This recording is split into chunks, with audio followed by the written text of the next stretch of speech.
welcome to the Tennis IQ podcast. I'm Josh Berger. And I'm Brian Lomax. And today we're going to talk about the concept of competitiveness or being competitive. And the reason this topic came to mind, at least for me this week, was I was having a conversation with an athlete just a few days ago. And just sort of out of the blue, she was talking about, the behavior of some of her friends and how it wasn't great behavior, but her friends were excusing it as saying, well, I'm just really competitive. And I thought that's interesting because many of us would probably describe ourselves as competitive. Some of us might even go to a point where we have some bad behavior because we're so focused on wanting to win something that we excuse our own behavior as being, oh, we're just really competitive. And so I thought this could be a really good topic for me and Josh to talk about and to really put some definitions to what it means to be competitive or competitiveness. Because I think, Josh, that similar to the term mental toughness, competitiveness is a bit of a big term. I think it covers some different things, and it probably could use some clarity, right? Sort of an umbrella term, and that's what I'd like to get into today. Is getting into some of the sort of the smaller constructs that make up what competitiveness is and how we can keep those in a proper balance so that it's healthy for the athlete, it's healthy for the ego, etc. So just to throw it back to you, Josh, when you hear being competitive or competitiveness, what are some things that come to mind for you? Yeah. Well, first of all, when you brought up this topic, I immediately, was excited because I think that this is something we've touched on in different episodes. I can think back to our episode with Will Beauregard, our interview with him, where he talked about a conversation that he had with his wife, where she said you're very competitive, but wasn't always he wasn't always a great competitor, and we had a conversation about what the difference between those two terms were, and maybe we'll get into that a little bit more, and what are some aspects of being a great competitor. But with being competitive, or wanting to win regardless of everything else, has a lot of drawbacks. It might mean that you're willing to win regardless of your sportsmanship, whether that means how you treat your opponent, how you treat the umpire, what sorts of line calls you make, that you're willing to do anything out there to win, even if rules are crossed.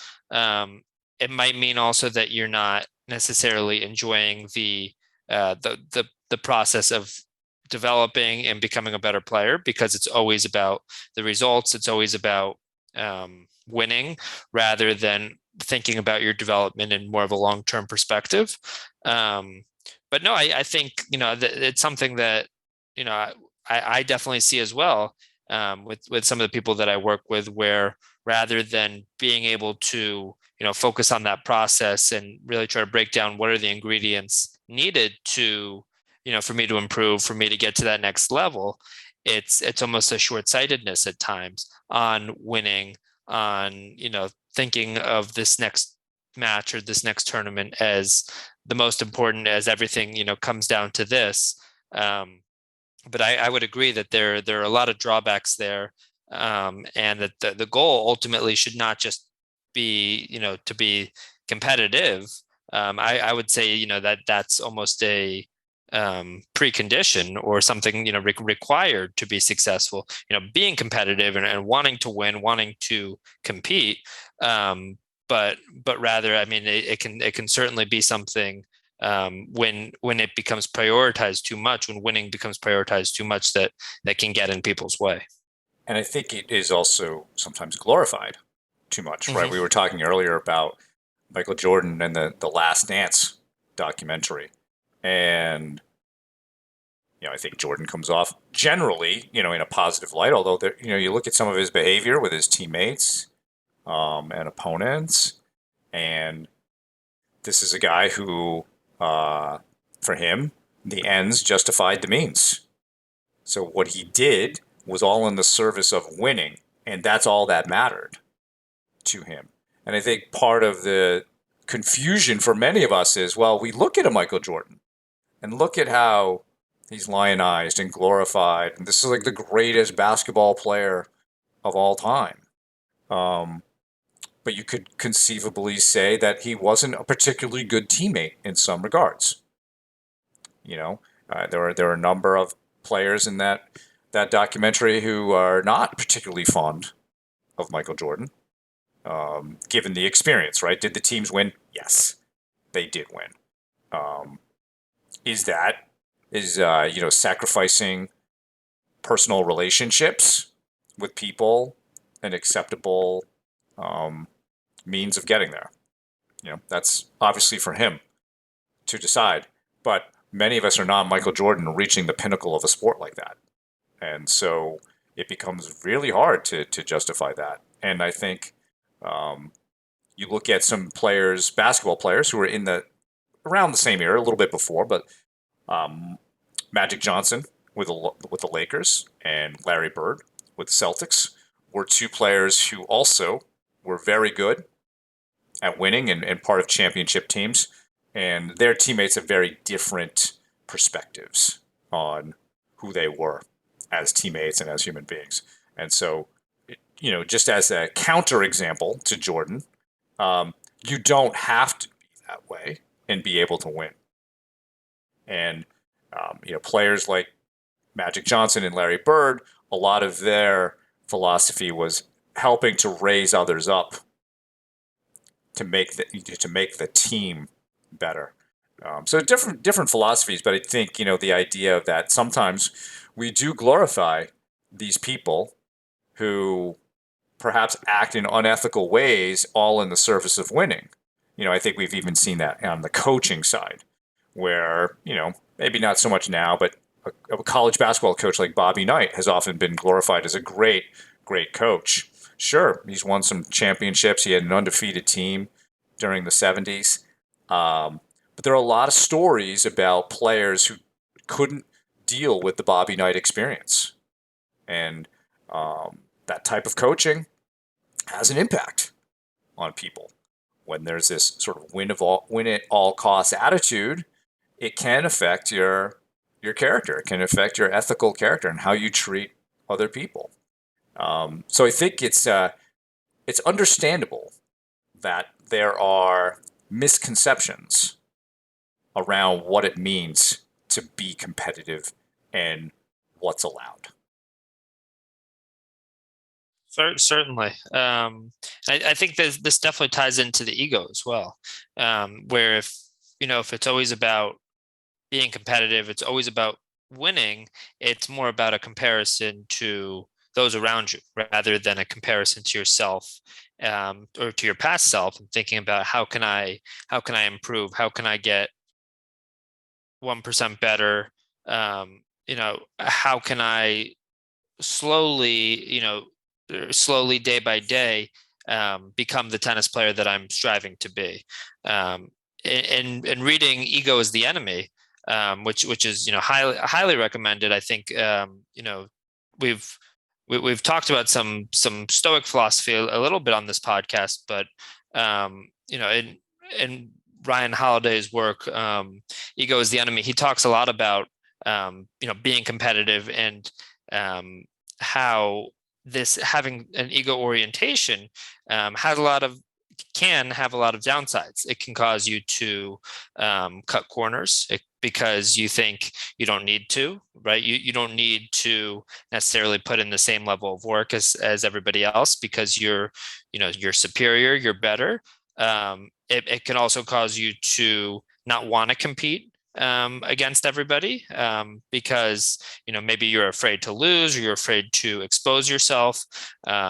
We've talked on this show how there are benefits of playing all sorts of different types of people, playing people around your level, playing people at a higher level, playing people at a lower level. And if you look at top professional players, it's the same, right? There might not be anybody who's necessarily above them, but in order to get to the level that they've gotten to, they have needed to perform well against all different types of players. Some people, they'll some athletes they'll tell me, oh, I don't always compete my best or play my best against weaker players, which I think is very common. It's definitely something I went through as well. It can be common to stop moving your feet, stop giving it your all, maybe stop even thinking about your game plan or your strategy quite as much. Just almost play in a sloppier way because you think you can get away with it. And what having too much ego or being, too competitive, being just about winning, you may not want to engage in those sorts of matches, maybe against a player, with a lower UTR than you, because you're afraid of, going, having your UTR drop. You're afraid of maybe not putting up the performance that you're quote unquote expected to. And you may not want to play people who are, stronger or ranked higher as well, because you may not want to expose yourself in that way, or maybe afraid to lose.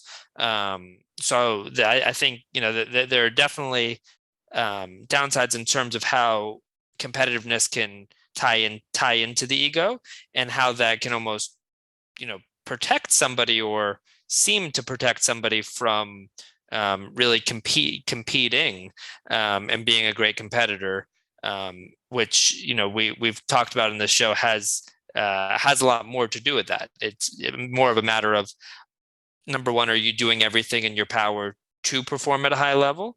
Are you doing everything in your power to try to improve day by day?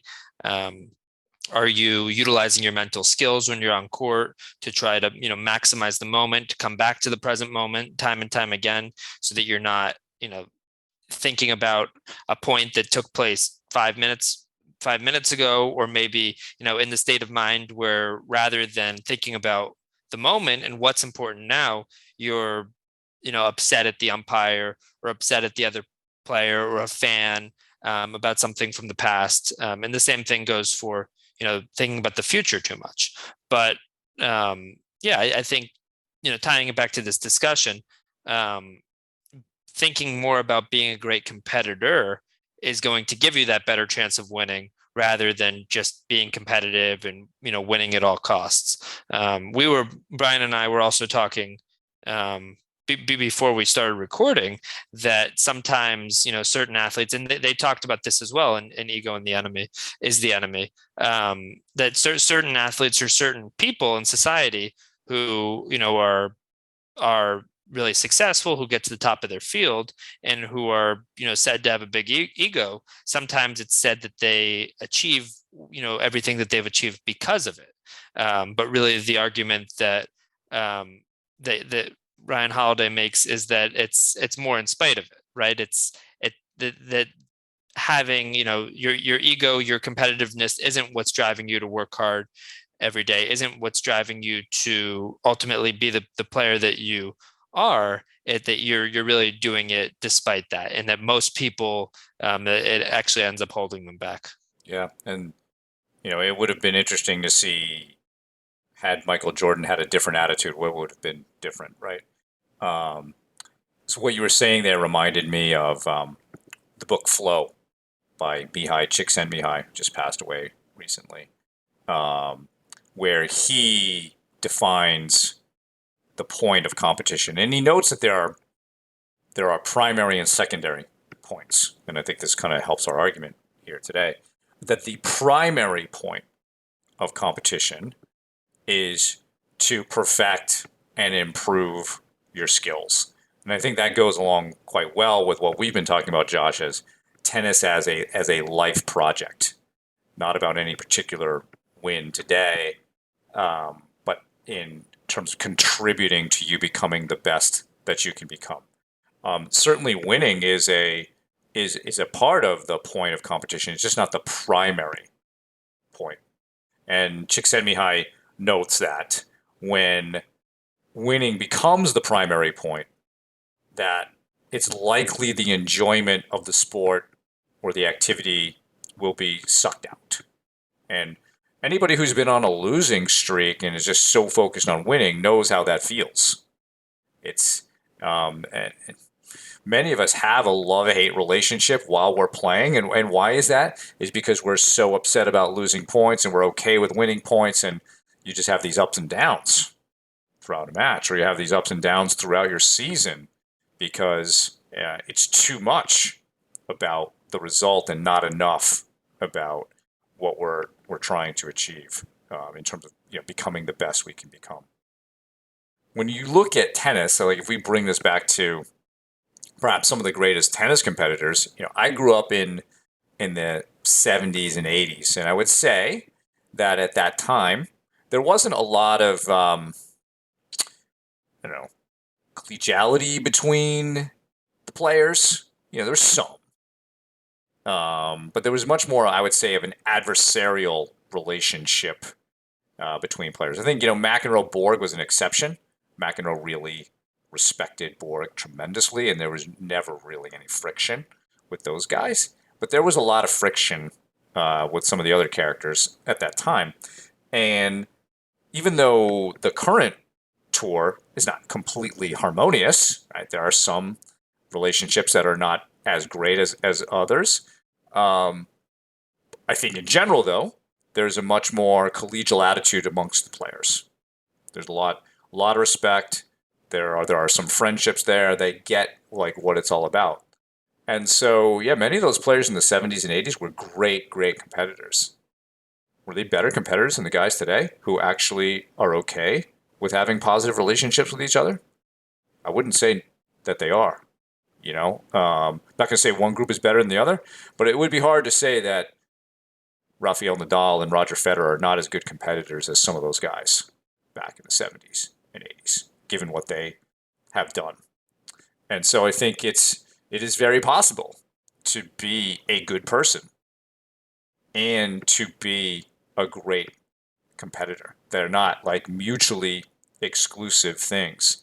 And those guys, I think they have a very good handle on what you're talking about the ego aspect. Of course, they want to leave a legacy and so forth, but for them, it's all about improvement, loving the game. And you see that the fact that they're playing so late into their careers, that how much they love the game. So I think we should be careful, like when we say like somebody like is such a great competitor and he sacrificed everything to get there, including, his ethical standards and so forth, saying like that's the exemplar. I think we have exemplars on the other side as well. Same with coaching. I talked about Bobby Knight. Well, what about John Wooden? John Wooden was not a negative coach. He was not even a guy who talked a lot about winning. He was super process oriented and detailed, and teaching his players how to put on their socks and tie their shoes so they wouldn't get blisters. So I think, maybe we can start getting into a little bit more of the smaller dimensions of competitiveness. But just wanted to throw that out there. What you said, and I agree. Ego is the Enemy is a great book. That all of Ryan Holiday's books actually I found to be great and very informative in terms of like when we're talking about developing your own personal philosophy about performance excellence. Absolutely. And I think, to your point about John Wooden, he was very process oriented. You mentioned that he didn't talk about winning, but it was all about excellence and success. And, thinking about the different pillars that make up that pyramid. So I think, when you think about him or you think about certain coaches who have been tremendously successful, what separates a lot of them is really that focus on the process, knowing that doing the little things right, like how you tie your shoes, or some of these minute details that maybe are overlooked, and maybe easier to overlook if the ego can get in the way and you think that you're so much better than everybody else. And hey, if I'm so much better, why would I need to care about those small details?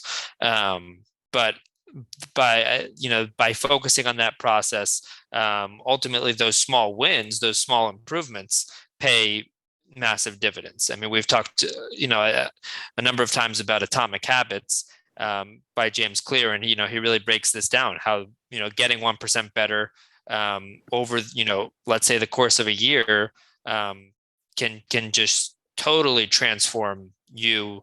And I mean, as it relates to tennis, it's the same exact way. By getting 1% better by picking one aspect of your game to improve, and maybe let's say even on a day off, it could be something to do with the mental aspect of the game or your strength and conditioning.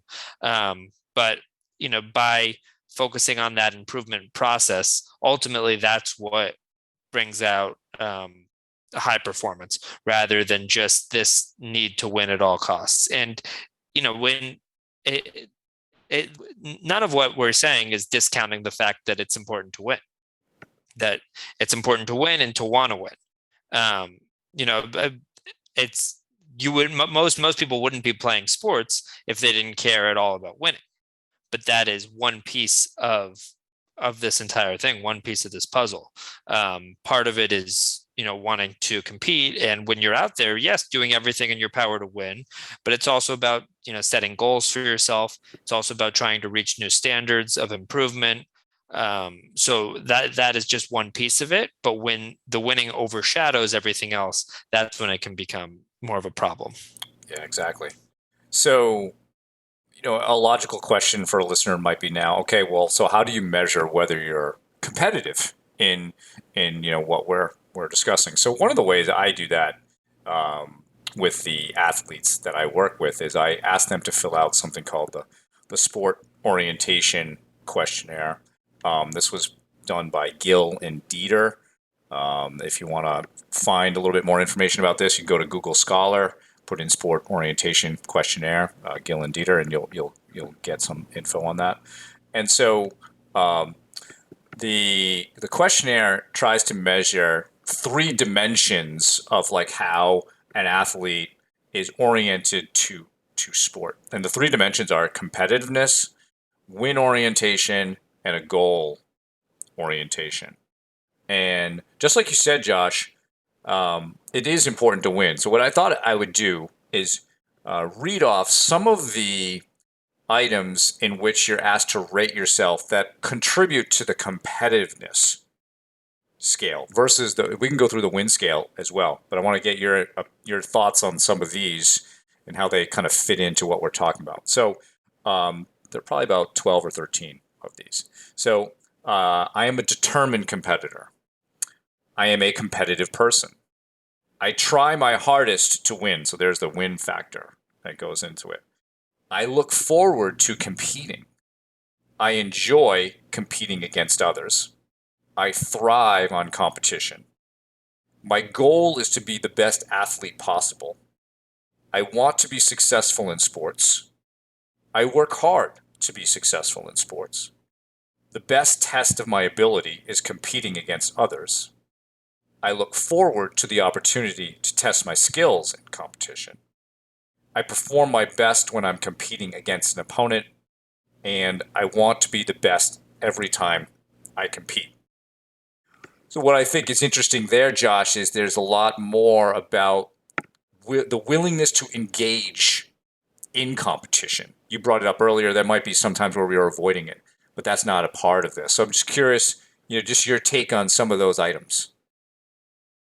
Yeah, I think this, and I would also encourage people to take a look at this. I think what separates this from some of our earlier conversation is that it really is that focus on having competition bring the best out of you, that you strive to be the best athlete, or you look forward to beating the people around you.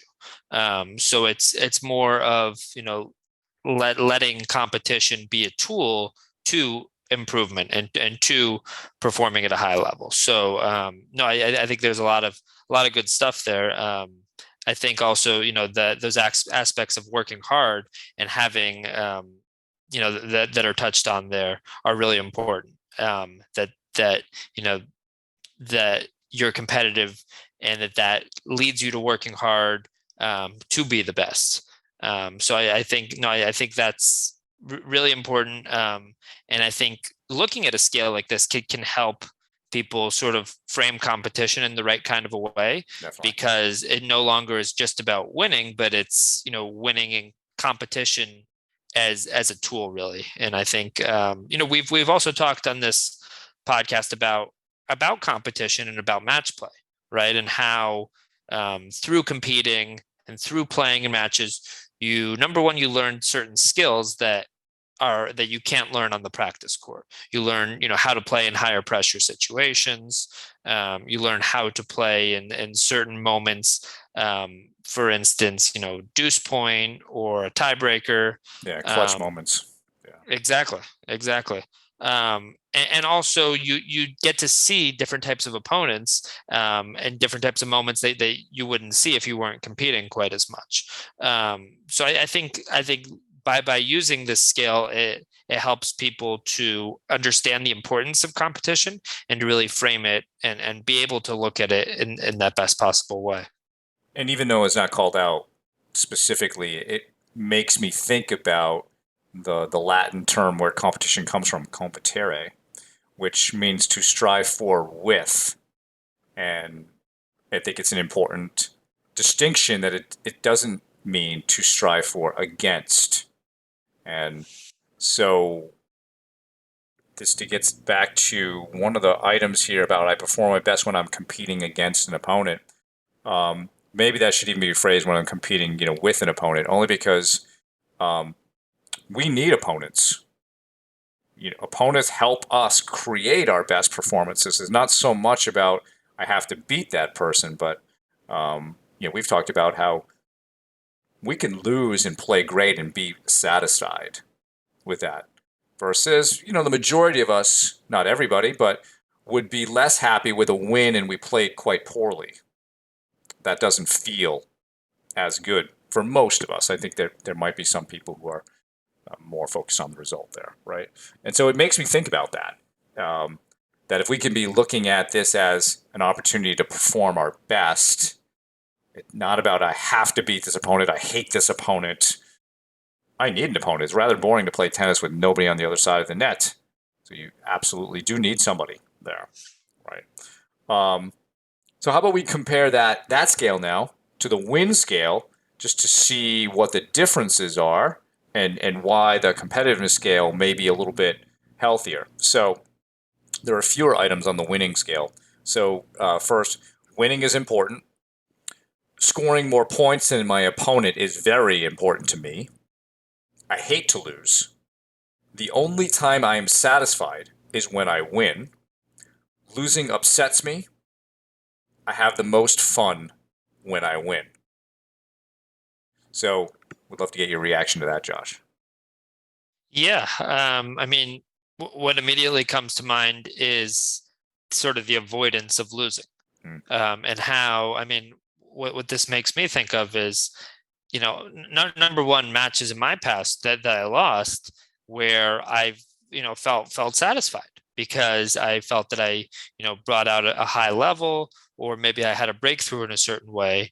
And if it's always about winning and you're not satisfied ever in defeat, then you miss out on that. I mean, I've always had the philosophy that it's better to play well and to lose than to play poorly and win. I mean, ultimately, you can't control who's on the other side of the net from you, and you can't control how they perform. They might be having their best day of all time, and there's not that much you can do that day. But what you can control, the aspects that impact your own performance.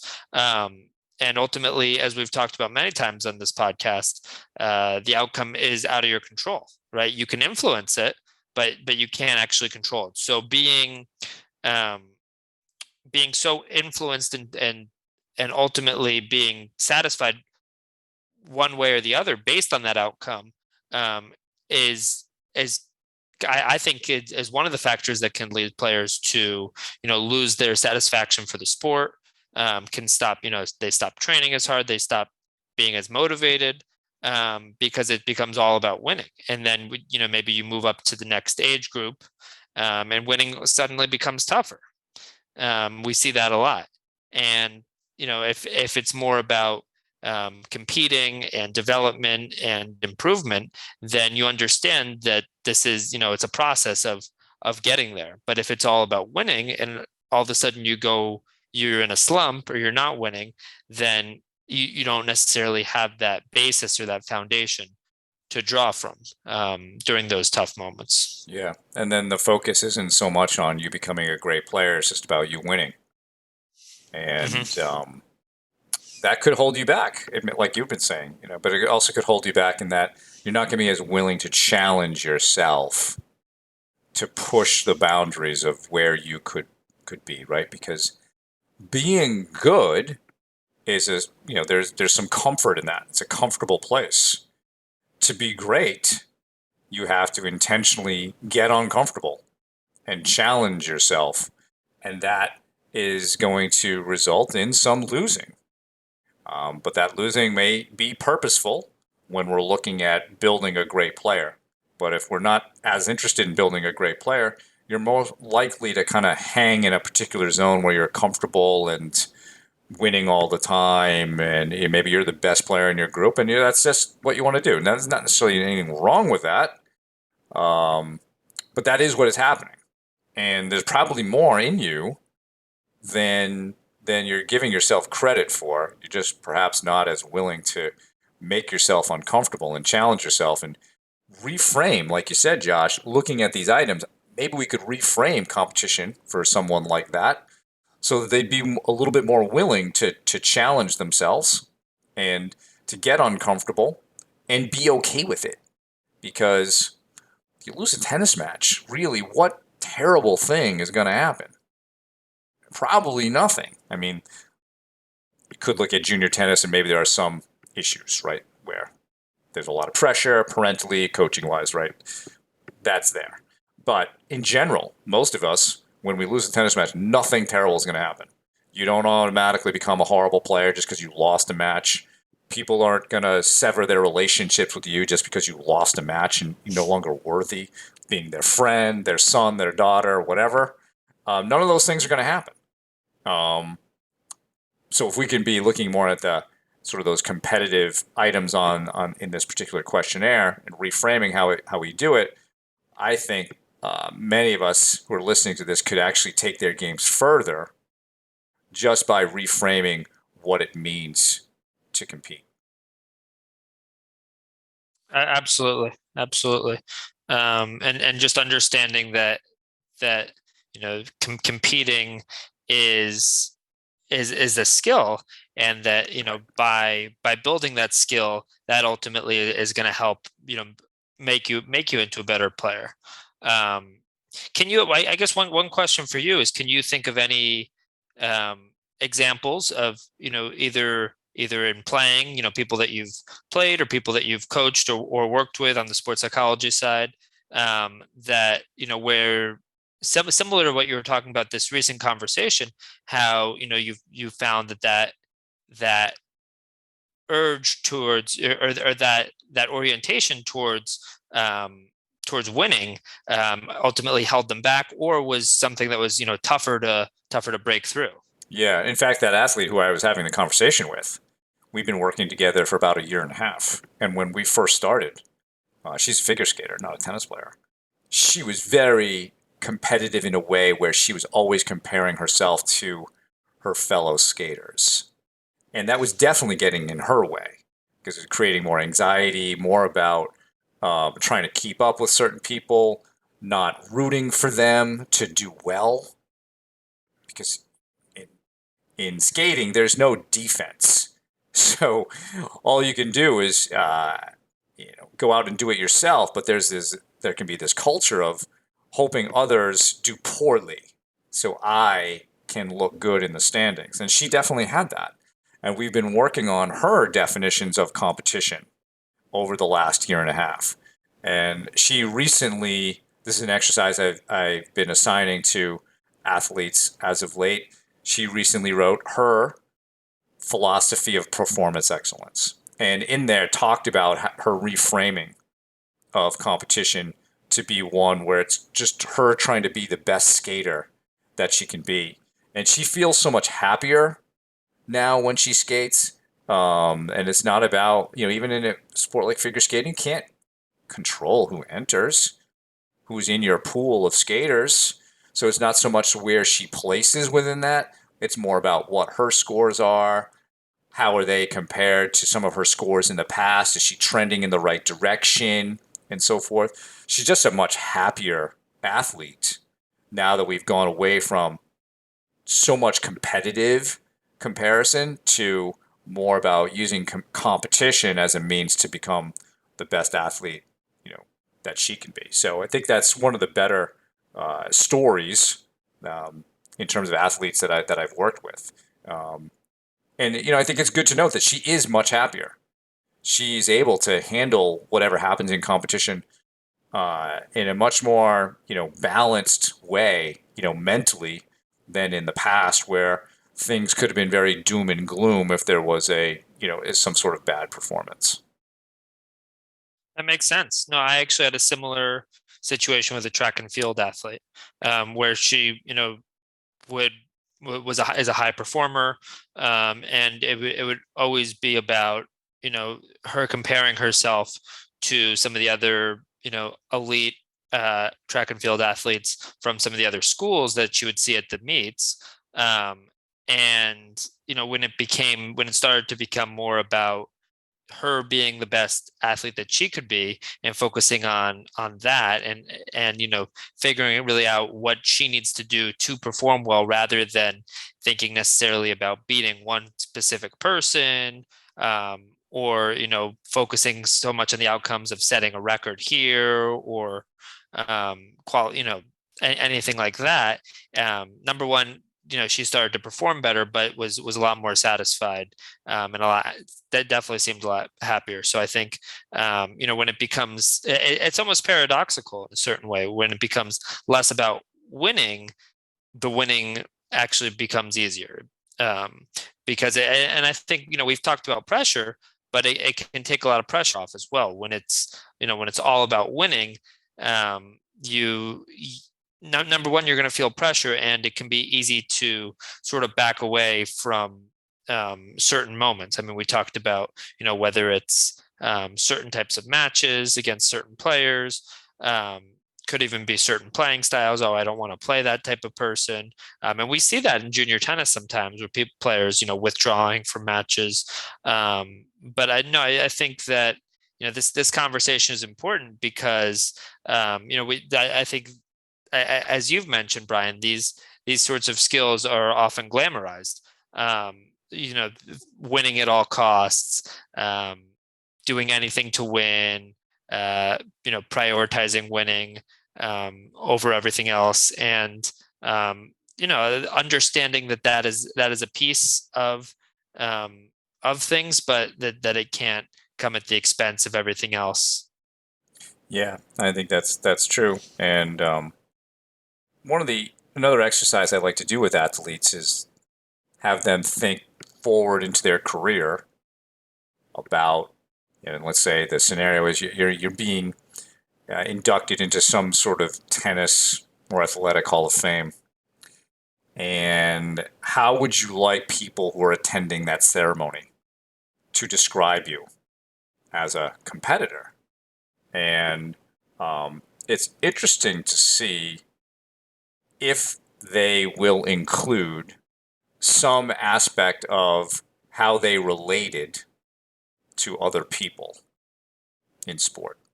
Um, and I would say most do. Most will say that respect was an important part of them being a great competitor. They respected others. Like they wanted other people to note that they did respect other people, or they were fair, or they had integrity, and so forth. But every now and then there's someone who forgets that piece. And it's okay. They may have just forgotten because, we're talking about competition and Hall of Fame and success. And because the one thing that I would say is sort of what we don't want people to say at that induction ceremony is like, Josh, he was a great tennis player. He really competed hard. He always wanted to win, but not really a good guy.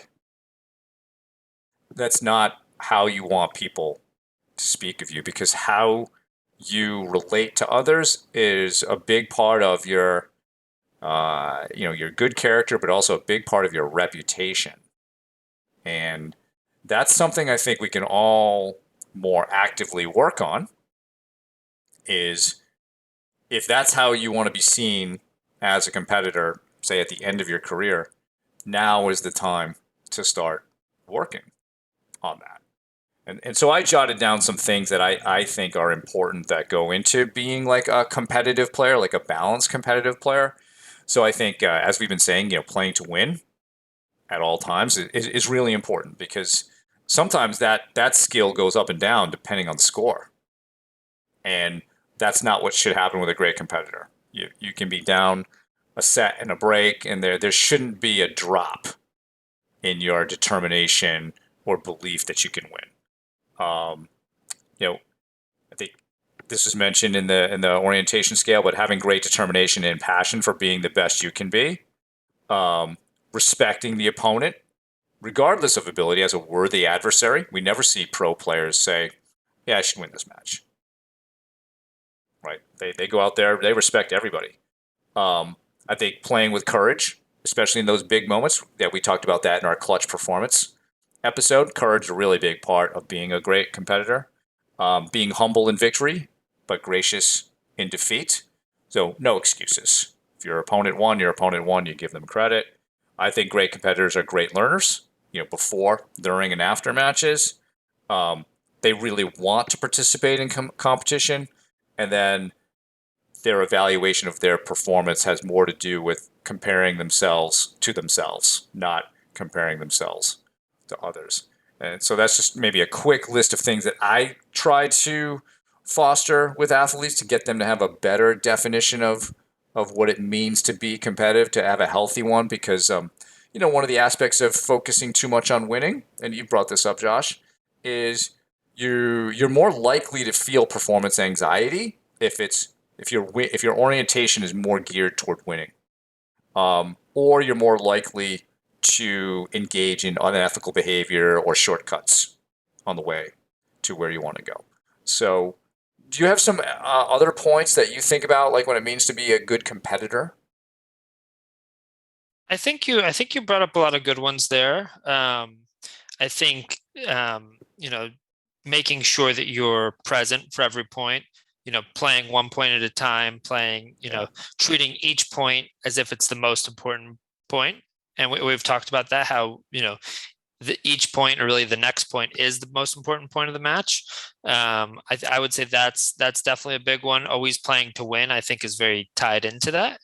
I would say that the sportsmanship piece definitely has to do with that too, that you're not, it may seem like it at the time that, cheating on a line call here or there may be the way to win, but over time that catches up to anybody. It affects your reputation, as you said, Brian. And it also is going to turn off people from wanting to play with you or associate with you. So I would, of that list, the only one I would really add is, making sure that you're playing each point with full focus and full presence. Yeah, and I think to build on that full focus, right? If we think about, let's say, having a compete level, to me, having a good compete level is maintaining a high standard on all of those controllables, and that's a part of the focus, right? So, yeah, it's playing one point at a time, but it's also, can you remain focused on your breathing, your body language, your effort, your fight, and keeping those at a high level regardless of the score.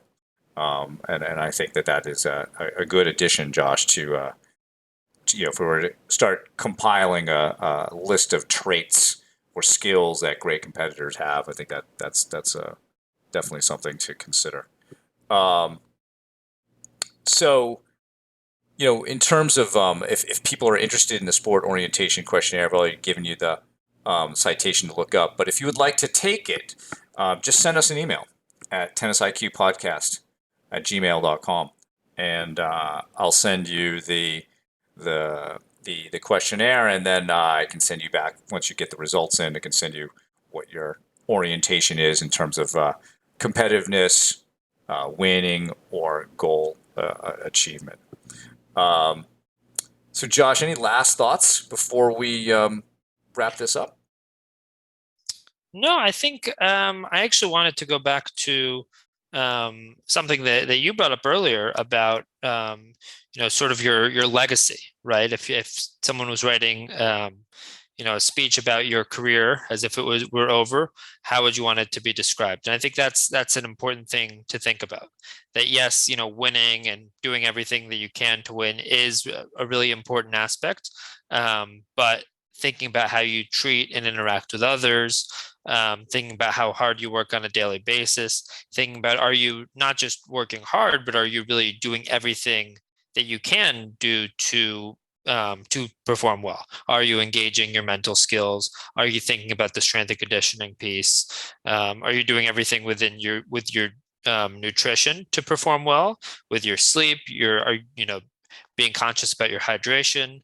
So I think that's really important. And I think that having that perspective can actually do a lot to change athletes' day-to-day behaviors when you think about that this is not just something that's going to impact me right now, but how is this decision that I make now going to impact me going forward? And I want to have the type of career that I'm going to be proud of in all these different ways. So I think that's an important point that I wanted to go back to. Yeah, it's a great exercise, regardless of whether it's your eulogy, obituary, induction to a Hall of Fame. It's always good to be thinking about that legacy and reputation. So, great conversation, Josh. Thank you. Thanks everybody for listening. That's our episode for today. For more on today's episode, please check out the show notes. If you have any feedback or questions for me and Josh, feel free to email us at tennisiqpodcast@gmail.com. You can also use the Twitter hashtag tennisiq. Additionally, please subscribe to the show on your podcast platform of choice, including YouTube, so you can be notified of new episodes. You can also check us out on Instagram. Thanks again, and we'll talk to you soon in our next episode.